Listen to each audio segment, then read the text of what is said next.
बिहार विधानसभा चुनाव 2025 में जन स्वराज पार्टी बिहार के सभी 243 सीटों पर चुनाव लड़ा था। उसमें से 236 उम्मीदवारों की जमानत जब्त हो गई और करीब 68 कैंडिडेट ऐसा रहा है जिनको नोटा से भी कम वोट मिले हैं। मतलब ओवरऑल अगर सभी विधानसभा क्षेत्र का एवरेज निकाले तो जन स्वराज पार्टी के हर एक कैंडिडेट को मात्र 7 से 8 हजार वोट ही मिले हैं। प्रशांत किशोर को डिजिटल मीडिया के माध्यम से रील्स और कैंपेन से जो व्यू आ रहे थे, रैलियों में जो जन समर्थक दिख रहा था, उसको उन्होंने वोटर मान लिए। और नतीजा क्या रहा? ग्रामीण क्षेत्रों में जन स्वराज पार्टी के उम्मीदवारों को नोटा से भी कम वोट मिले हैं, या फिर नोटा के बराबर कह लीजिए। अच्छा, ये जो मुट्ठी भर वोट मिला है जन स्वराज पार्टी को, इसका क्या आधार रहा होगा? यही ना कि जो व्यक्ति मोदी, नीतीश या फिर तेजस्वी से नाराज रहे होंगे, उन्होंने जन स्वराज को वोट किया होगा। प्लस सोशल मीडिया पर जो कैंपेन चलाया जा रहा था जन स्वराज के समर्थन में, और ऊपर से प्रशांत किशोर के द्वारा 3000 किलोमीटर पैदल यात्रा जो उन्होंने चुनाव से पहले पूरा किया था, लेकिन फिर भी जन स्वराज पार्टी लोगों का विश्वास जीतने में नाकामयाब रहा। सब ले देकर बात यही है कि प्रशांत किशोर अपनी हार की जिम्मेदारी ले ली है और फिर से जन स्वराज पार्टी को मजबूत करने में अपना ध्यान लगा रहे हैं। प्लस मीडिया में भी कुछ बोलने से बच रहे हैं, क्योंकि प्रशांत किशोर एक इंटरव्यू के दौरान आवेश में आकर भविष्यवाणी भी किए थे। उनका दावा था कि यदि नीतीश कुमार 25 से अधिक सीटें जीतती है तो वह राजनीति छोड़ देंगे।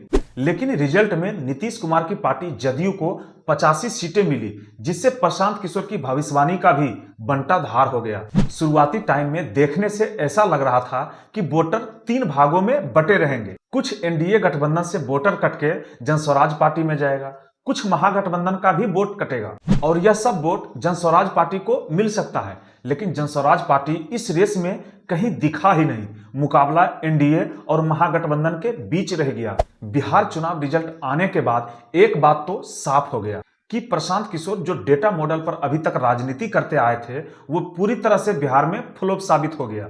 एनडीए गठबंधन और महागठबंधन के बीच जो पारंपरिक जातिगत समीकरण चला रहा था, उसको भांपने में प्रशांत किशोर पूरी तरह से विफल रहे।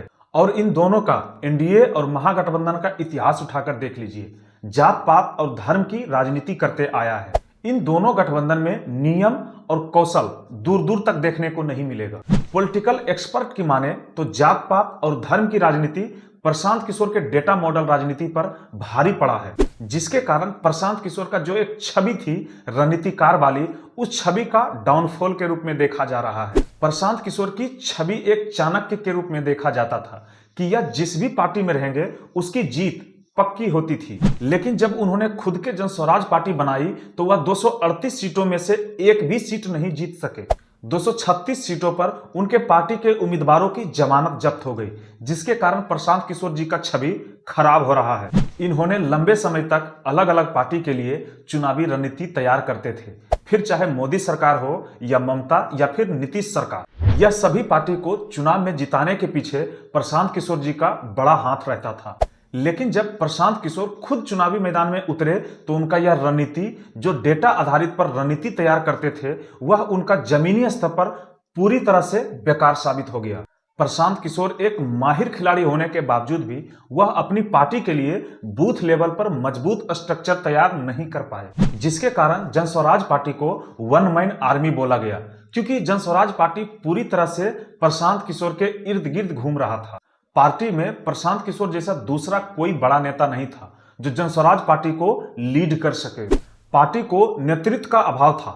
ऐसे में जो भी जन स्वराज का वोटर था वह सिर्फ प्रशांत किशोर को जानते थे। जन स्वराज पार्टी का जो भी वोटर रहे हैं वो क्षेत्रीय उम्मीदवारों को देखकर वोट नहीं दिए।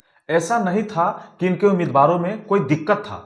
जन स्वराज पार्टी के लगभग सभी कैंडिडेट शिक्षित और साफ छवि वाले थे, लेकिन ग्राउंड लेवल पर वोटर से सही तरीके से कनेक्ट नहीं हो पाए और इसीलिए वोटर जातीय समीकरण के बीच फंसी रह गई। और जस्ट इसके विपरीत विरोधी दलों के पास अनुभवी विधायक और जमीनी स्तर पर पकड़ रखने वाले मंझे हुए राजनेता थे। जन स्वराज पार्टी का कैंडिडेट और मुद्दे दोनों साफ सुथरा था।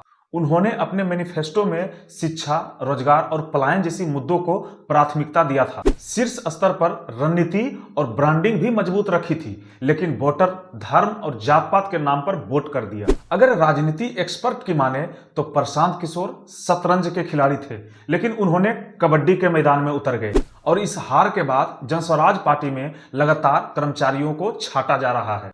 अभी तक लगभग 1000 से अधिक कर्मचारियों को हटा दिया गया है और जब पार्टी से हटाने की वजह पूछा गया तो पार्टी का कहना है कि इन्हें केवल चुनाव के टाइम ही एक्टिव किया गया था और बहुत से कैंडिडेट अपने स्वेच्छा से भी जनस्वराज पार्टी को छोड़ रहा है। इसमें पहला नाम भोजपुरी गायक रितेश पांडे का नाम सामने आया है और दूसरा आरसीपी सिंह है, जो पूर्व केंद्रीय मंत्री भी रह चुके हैं। आरसीपी सिंह अभी तक आधिकारिक रूप से जनस्वराज पार्टी से इस्तीफा नहीं दिए हैं, लेकिन इनके पार्टी छोड़ने और जदयू में वापसी की खबरें तेजी से वायरल हो रहा है, क्योंकि इन्होंने 12 जनवरी को पटना के एक कार्यक्रम के दौरान आरसीपी सिंह ने नीतीश कुमार के तारीफ में कहते हुए नजर आए कि हम और नीतीश अलग नहीं हैं, हम दोनों एक ही हैं। इसी बयान को लेकर लोग कयास लगा रहे हैं कि आरसीपी सिंह कभी भी जनस्वराज पार्टी से इस्तीफा दे सकते हैं और यही सब कारण रहा कि प्रशांत किशोर ने जनस्वराज पार्टी के सभी ऑर्गेनाइजेशन स्ट्रक्चर को भंग कर दिया गया है। अगर रिपोर्टर की माने तो जो चुनाव से पहले जनस्वराज पार्टी में शामिल हुआ था, उनमें से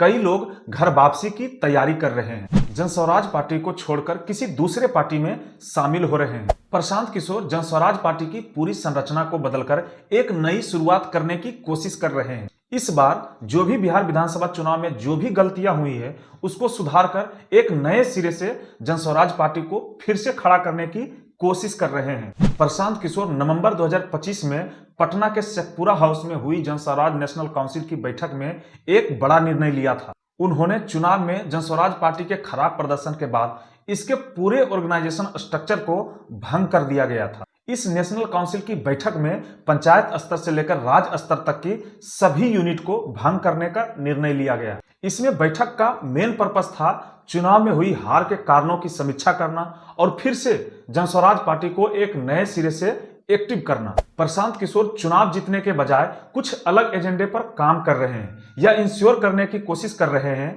कि बिहार की सत्ता में जो भी सरकार बैठी है, चाहे वह किसी भी दल का हो, वह निरंकुश न हो जाए और अगर फिर भी सरकार कोई गलत निर्णय लेती है तो प्रेशर ग्रुप और मीडिया के माध्यम से सरकार पर उसे वापस लेने का दबाव बनाएंगे। बिहार विधानसभा चुनाव में 3.44% वोट मिलने के बाद प्रशांत किशोर ने अपनी राजनीतिक समीकरण और जनस्वराज पार्टी का उद्देश्य बदला है। जनस्वराज पार्टी के रूप में तो वर्क करेगा ही और साथ में पॉलिटिकल प्रेशर ग्रुप के रूप में भी काम करेगा। पॉलिटिकल प्रेशर ग्रुप सत्ता के विपक्ष की तरह काम करता है।